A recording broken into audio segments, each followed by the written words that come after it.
50 pesos. Boss, sandaan na, boss. Laban pa po. Ayun lang.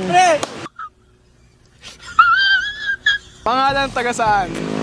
Daniel Franco po, taga Hagonoy. For 50 pesos, ano ang ibig sabihin ng Wi-Fi? Fidelity. Wireless fidelity. Oh!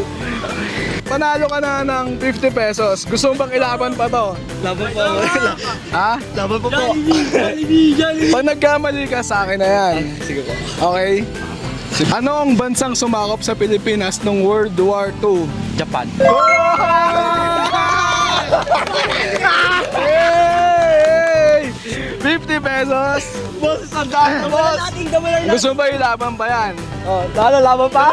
Laban pa, boss. Laban pa. Sige. For 50 pesos. Ano ang ibig sabihin ng EDSA?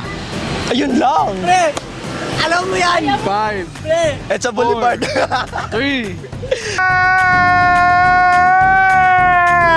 2, Basta po. 1. Wala na po. Okay, sige.